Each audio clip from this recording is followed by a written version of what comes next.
We can get the recording started. Welcome back to Champ Camp. My name is Dia Jane, and I'm the California DECA State President. And our host for the evening will be myself and Ella. And we are super excited to have Milad and Matthew on as panelists today. The topic for today's Champ Camp is international financials, and we'll be discussing ways in which you can excel in your finance-related events at ICDC and the conferences ahead. Ella, I'll let you take the way with the first question. All right, perfect. So can you two please introduce yourself with your name, school, and past accomplishments? Yeah, so my name is Matthew Kim.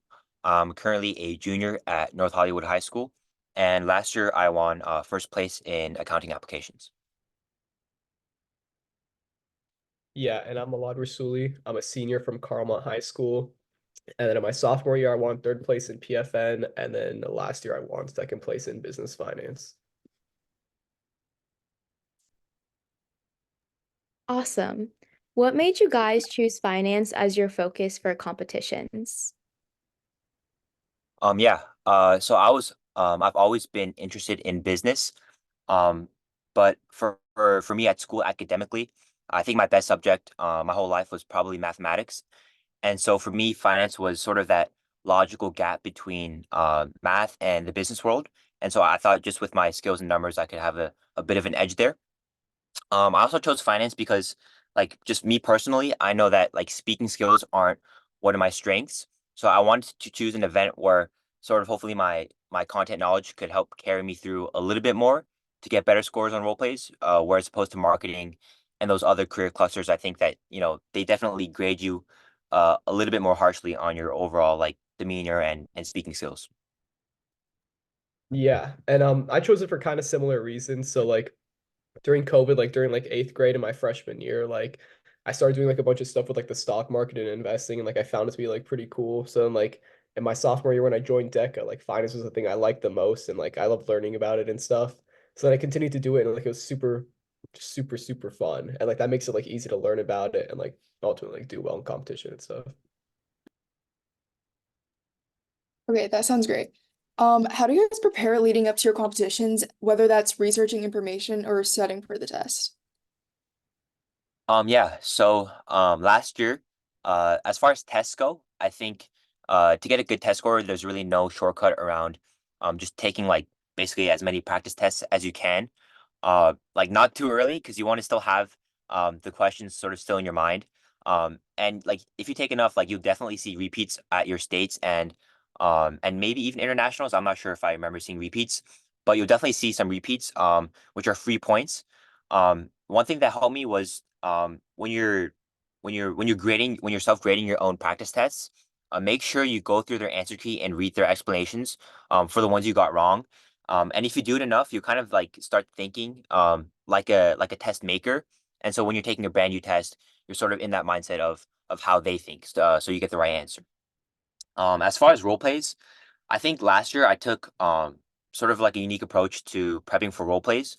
What I did instead of like doing a ton of role plays from start to finish, I would basically just like read a lot of books about accounting and financial analysis.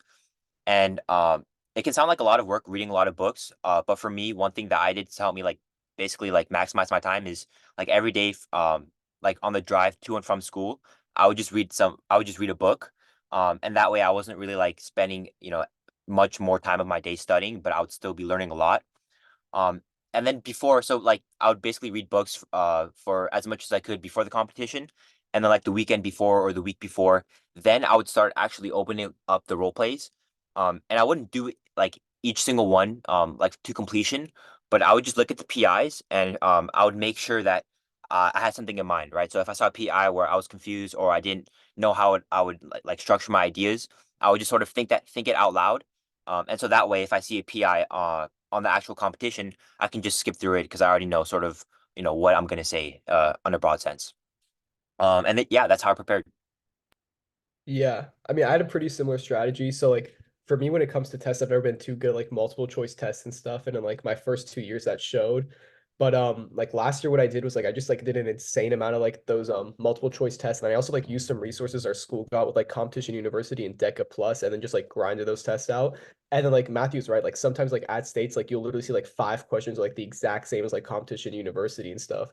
and I just like did as many of those as possible. But like the problem I have with the test is that like some of the questions are just like kind of like stupid. Like they ask stuff that makes like absolutely no sense and like it can completely trip you up. It's like me and my friends like we basically like try to like scan through tests like for those questions, like really analyze those questions, like trying to like kind of go through the thought process of like what the test makers were doing. And like basically like for those questions, like only using process of elimination because they just like didn't make much sense.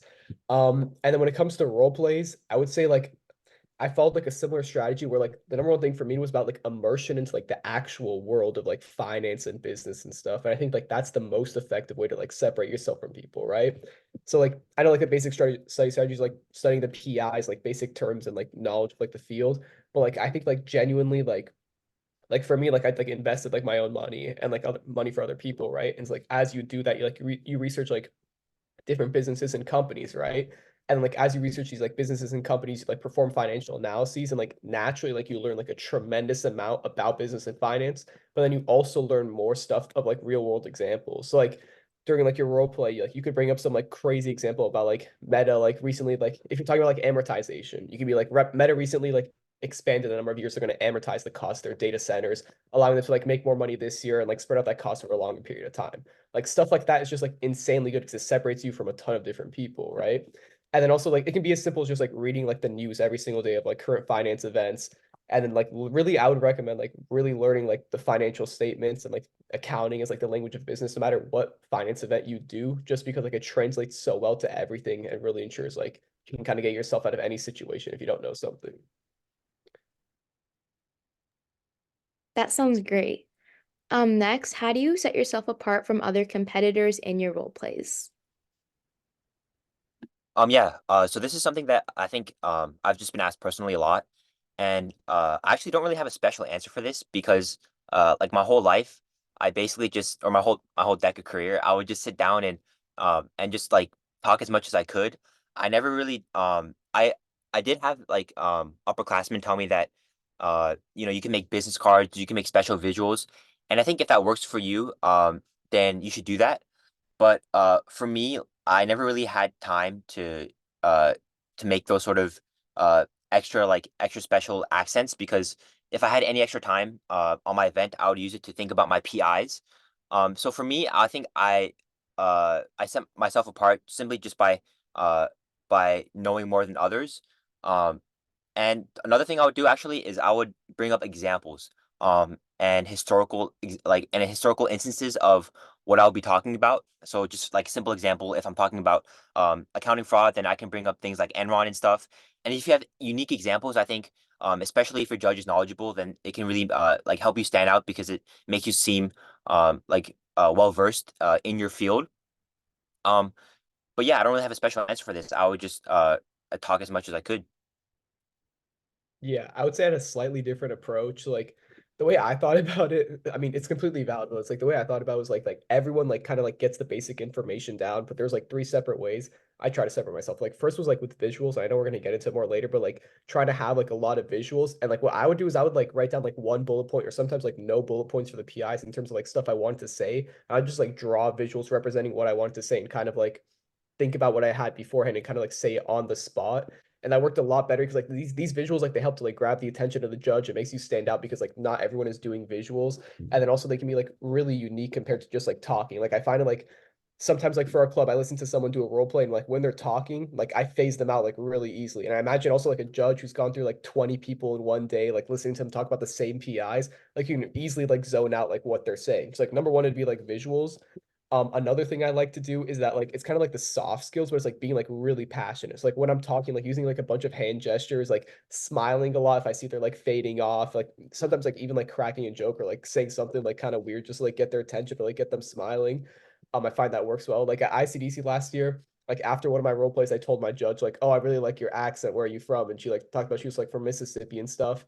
And I did really good on that role play. So I think like soft skills like that also work really well. I think another thing, like building off what Matthew said, is like also your knowledge. So like having like knowledge that's like industry, like really like niche to that industry. So like really like specific like experiences or examples or stuff that's really going to separate yourself out.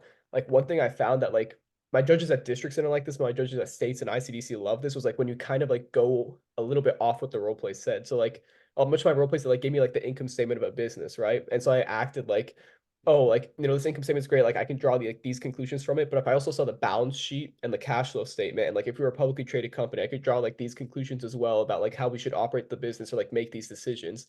It's like I find that to be super helpful because like no one else is bringing that stuff up, and like it really helps to separate yourself up from like 99% of other people.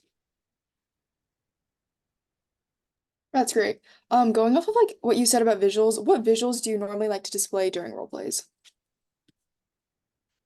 Yeah. So, I think finance events in particular, I'm not sure about the other events, but the task they give you is usually like it's a big task and takes up like most of your time. And so for most of my experience, it's basically just been writing down my situation and my PIs, doing the task, and then basically the time would be up.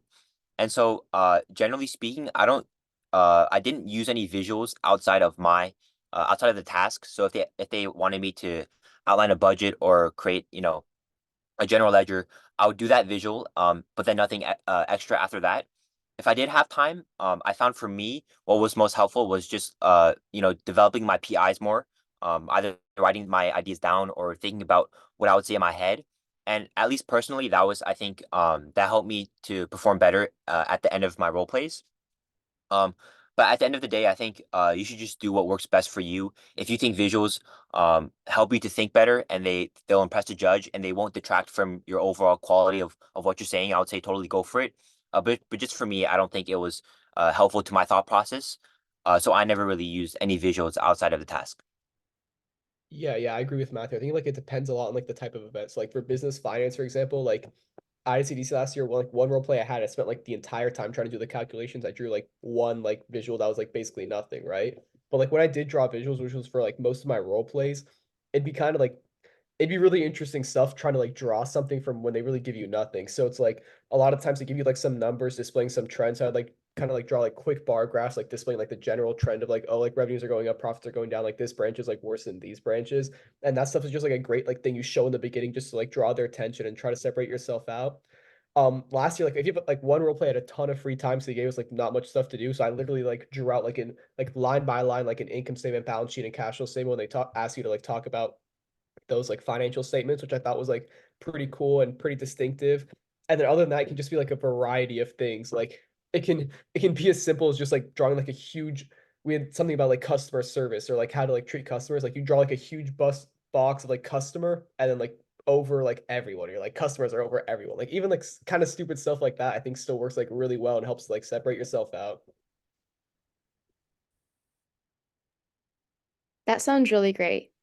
For the next question, when you don't know how to answer a PI or one of the judge's questions, or you don't think you can answer it well right off the bat, what do you do?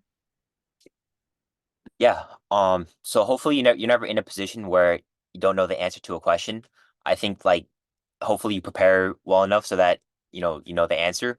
But if that ever happens to you, and this has happened to me once or twice, um, I think the biggest thing in DECA that people talk about is confidence, like the fact that you can kind of just fake it till you make it. Because at the end of the day, the judge is grading you based on their overall impression of what they think that you know. And so I would say two things. Number one, speak with confidence and assertiveness. Uh, and then also like you should always like take sort of a strong stance. And this is a feedback that I got on a recent role play. Is I think I was a little too wishy-washy between should we do A or should we do B? But if they ask you a question, you should just take a stance. And even if you don't believe in it, or even if you don't have any evidence, you should just just like fake it till you make it. You got to say it with confidence, and you really have to believe it, right? At least for the time being. If you don't know immediately off the bat, or you're still a little confused, or you want to like organize your ideas a bit better, you can also ask them to repeat the question. Uh, hopefully not more than once. I think that would get a little awkward, but you can just ask them once to repeat the question and be like, I'm sorry, I didn't hear you. Can you please repeat? And during that time, instead of listening, you can kind of just formulate your thoughts. And yeah, that's my biggest advice. Just, ask them to repeat the question or and just be confident. Yeah, I would say I would follow pretty similar advice. Like I'd say like the number one thing you need to prepare for is like having the knowledge, right? It's like if you're in a role play with like ICDC like 200 people, right? A few people are gonna know that question that you don't know. So you need to make sure like you can absolutely nail down everything. But you're in that situation where like you don't know a PI or you don't know a question. First, like confidence is key, like Matthew said, but I think also like drawing off other stuff you know. Like sometimes like the PIs are like interrelated. So if you can kind of like expand off of PI and just like bring in a little bit about what you said. Or I had actually had this situation once at ICDC last year where like I was supposed to do these like calculations and I knew how to do the calculations, but my four function calculator was taking too long and I had this like all this other stuff to do and I got a weird number, so I thought it wasn't correct. So I just showed the setup for the calculation and I said something like, oh, like I had technical issues or whatever, and I just like quickly moved on from it and kind of kept on going and I did amazing on that role play, right? So I think still like showing they have like a basic understanding of it, because you probably still have at least somewhat of an understanding of that question or PI you don't understand, and then trying to like expand on it in any way. Like even like going like a bit off of like what it's directly asking and going to something you do kind of know is probably better than just like quickly moving on from that PI. It's like as long as like because like when you start answering a PI, you like outline what it says on the paper, and then as long as you go like a little bit off track, but you still kind of are related to it, and then you move on to the next one, it's better than just quickly moving on. Because if you quickly move on, the judge is like not going to score you well no matter what, basically. Okay. Next, will you pursue finance in the future? If not, please tell us your current and future endeavors. Yeah, so I definitely will pursue finance in the future, probably in the world of entrepreneurship and starting something of my own. I've done some work in the past, sort of learning more, and I served as the budget director for TEDx, and other events like that, where I think it's awesome. It's awesome to like leverage your skills for a cause greater than just winning competitions or winning awards. Right now, I'm just preparing for ICDC this year. Instead of doing accounting applications, I'm doing business finance. So yeah, just gonna do my best to prepare for that. Yeah, for me, like I 100% plan on pursuing finance in the future. I want to go into like the hedge fund industry, mutual fund industry, or like start my own business one day. That'd be super cool. And then, I mean, yeah, it's gonna be exciting. Not much else to say. And for our last question, what is your best piece of advice for members looking to do any finance event in DECA? My best piece of advice, I would say, don't uh start learning finance and do a finance event just for the purpose of DECA. I think that especially finance, there's like a lot of stuff to cover and a lot to learn. So if you end up just preparing like a month or two before the competition and learning as many key terms as possible, your results probably aren't going to be what you want. So you should really be passionate about finance. You should be happy with just learning it, on your own, even without DECA. And then the conferences should be sort of a reflection of your passion and what you've learned.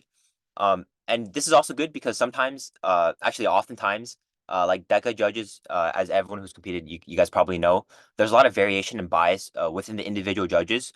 So, if you don't get a good result, you should still be happy with the fact that you learned a lot by yourself individually. And yeah, that's my biggest piece of advice.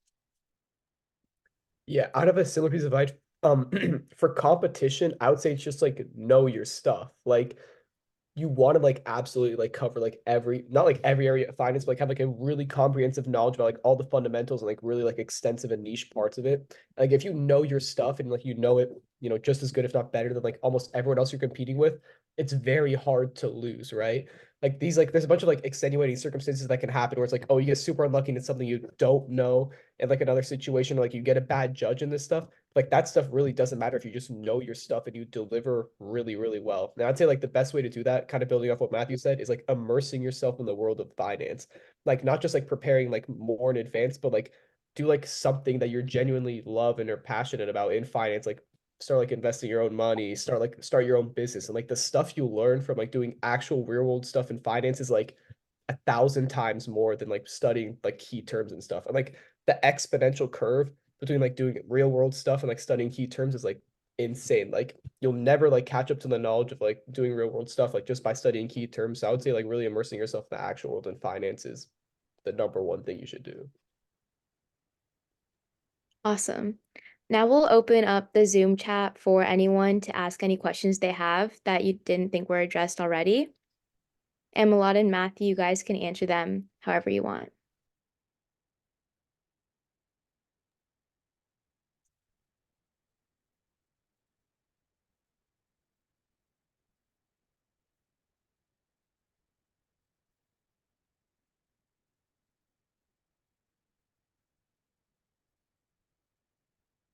All right, Oh, Matthew, you want to answer this? Yeah. oh, you want to go first? You can go first.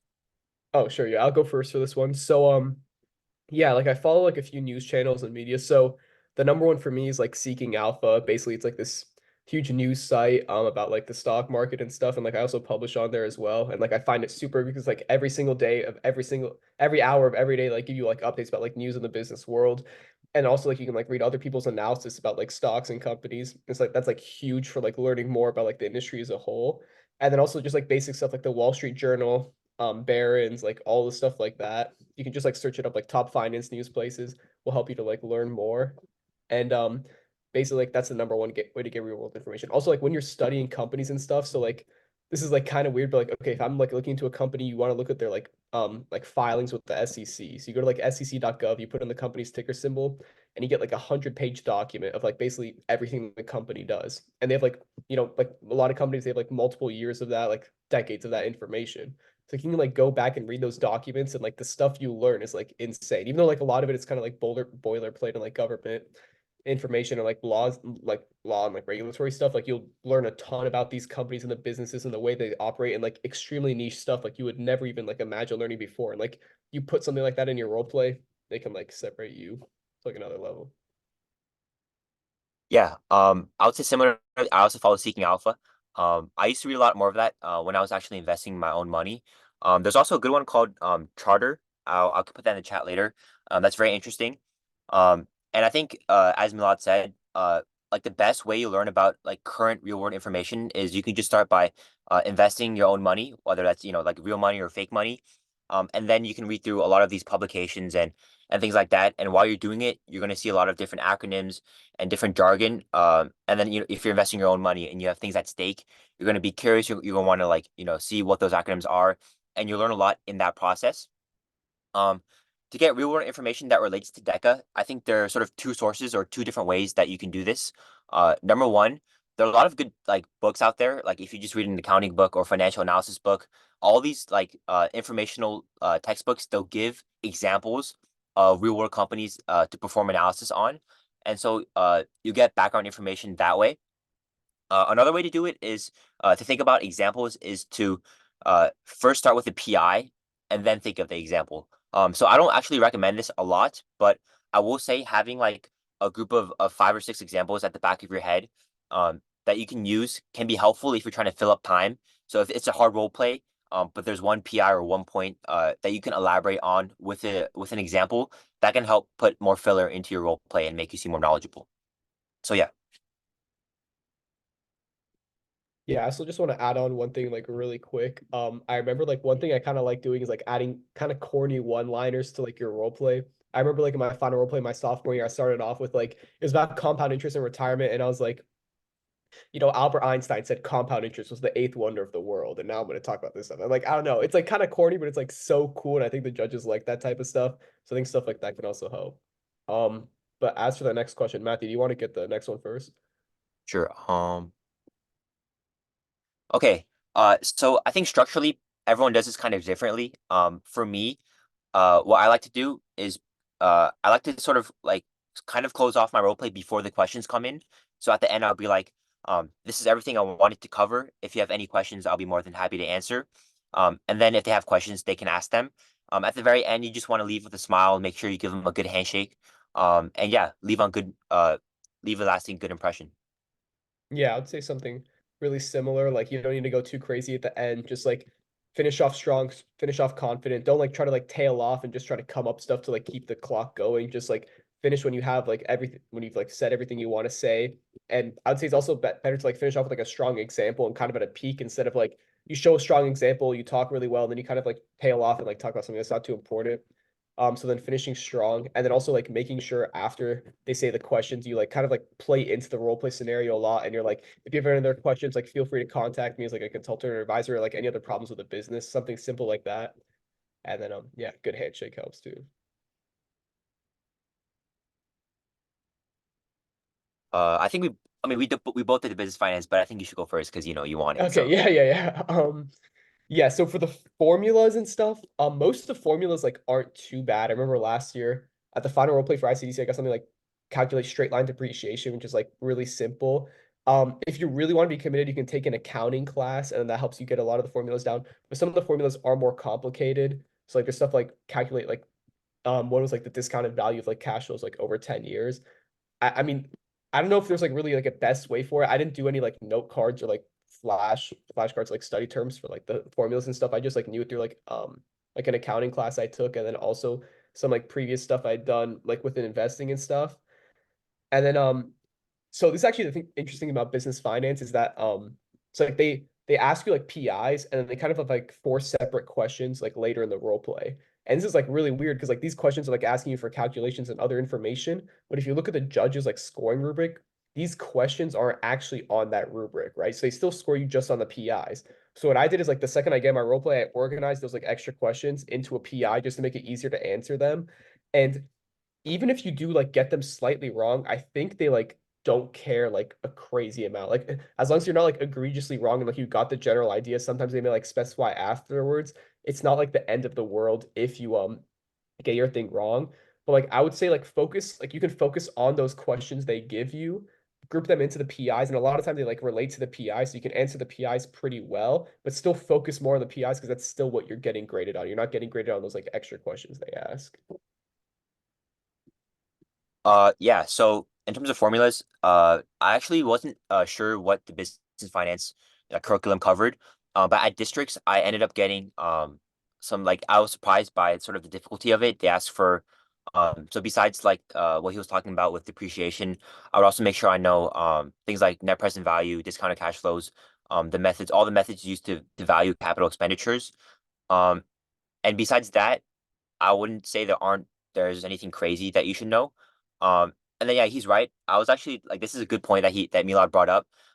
There isn't like if you look at the scoring rubric for the judges, there's really nowhere where they like grade if you got the calculations correct. The only thing is like overall impressions, right? So like I said, if you don't know the answer to the like obviously you should try to get the task correct. It comes off really good.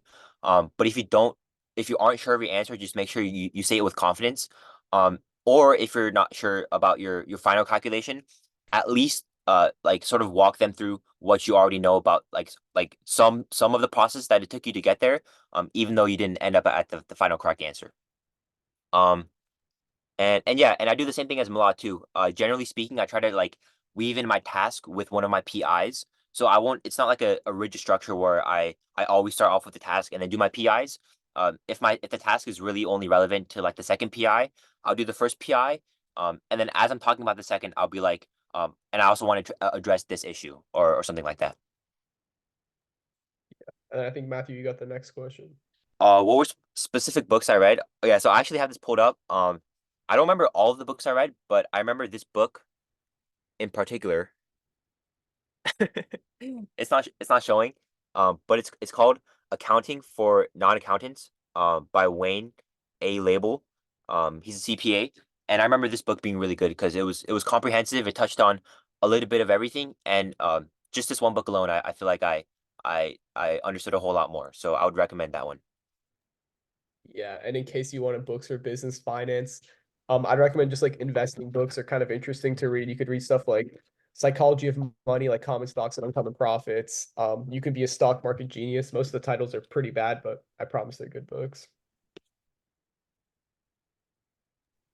And then for the next question, I'll go first. Like in terms of like specific examples right now that I have, I'll bring up like one from like states that I did. So like it was about like we were like a small regional bank and we're like kind of consulting them. So like we started off the role play with like roughly a year ago in the heart of Silicon Valley. Silicon Valley Bank went bankrupt, sending our like local economy into an economic turmoil. It's like stuff like that about like regional bank collapse is like really big. Talk about like the 2008 recession a lot and kind of like new events that come up. So like you could like talk about like crypto, maybe like Sam Bankman-Fried recently got like sentenced for like the FTX fraud, kind of stuff like that. And then also like you can like bring up more niche stuff about like companies as well. So it's like right now, like I don't know, AI is doing really well. So you could like talk about like maybe like demand for like GPUs and stuff from NVIDIA.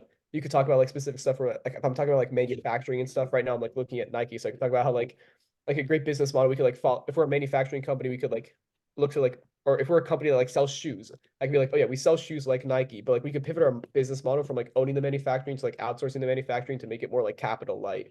Stuff like that can be like extremely random. It kind of like depends on like the role play you get and like how you relate it back to the real world. Yeah, so I actually stopped kind of using examples more recently. So I don't have as many as I used to. But the same things, it's pretty similar to Milad about more recent events like FTX and whatever. You can also talk about like the biggest one is in 2001 or two with Enron, which like led to the passing of things like the Sarbanes-Oxley Act and things like that. But for accounting in particular, I think that might be like a bit overused. So you may not want to use that one. I used it personally, so it might work for you. I'll talk about Enron, related to legislation. And then uh, I'm not exactly sure if it comes up a lot, but there are sometimes like if you're kind of unlucky, you can get a customer relations role play, and for that you can talk about like my example for customer relations is like Costco, how they have things like the no questions asked, like 90-day free return policy. So just having things like that in the back of your mind can help you a lot. And I think Matthew, you got the next question. Uh oh I think this was for you because like my school we don't really offer any business courses. So unfortunately I wasn't able to take an accounting class. I sort of just learned like reading. Yeah, yeah. No, my school's the same. I took like a financial accounting class at like one of our community colleges, and like it was pretty chill. Like you just like take it online, you kind of like learn the stuff. If you really like immerse yourself in like finance, like learn about investing and stuff, the accounting classes are actually like pretty easy because you already know like 90% of the basic stuff. You just have to like kind of learn like the intricate stuff like making like a ledger and like how to like credit and debit stuff. Like I would say like you could just like go to your local community college and like take an accounting class over the summer if that's your thing. I know a lot of people probably don't want to do that, but like it's really not like too hard or too bad if you're actually like want to do finance and you're passionate about it. Yeah, just to add on, I forgot. I didn't take an accounting class, but at my high school, but I took a micro econ class at a community college, like Milad said. Just because we don't offer that course at my high school, and I wanted to learn more about that. And so even things like not directly related to accounting, I still found that like a lot of the concepts I learned there were helpful to my DECA role plays. Yeah, and I'd say like the cool thing about finance is like a lot of it is like interrelated. Like even if you know like business finance or like personal finance, they kind of like are interrelated to each other. You can like draw a lot of conclusions and stuff. Like I've come across like specific PIs where I've like never seen them before. I've never like thought about it before, but because you understand like the fundamentals of finance and kind of how like everything works, it's like very easy to answer it. So I'd say like understanding the basics on like an extremely thorough level can help you like understand basically any concept you come across. Yeah, I agree. Just that, like, I don't want to talk too much, but like a lot of the people that I see, I feel like they would prepare like very surface level, like they would just sort of like surface level memorize the definitions and key terms, and I feel like you should definitely not do that. Like at the very end, if you want a refresher, you can do that right before your role play, but you want to start with the fundamentals and the basics, and then sort of work your way up there.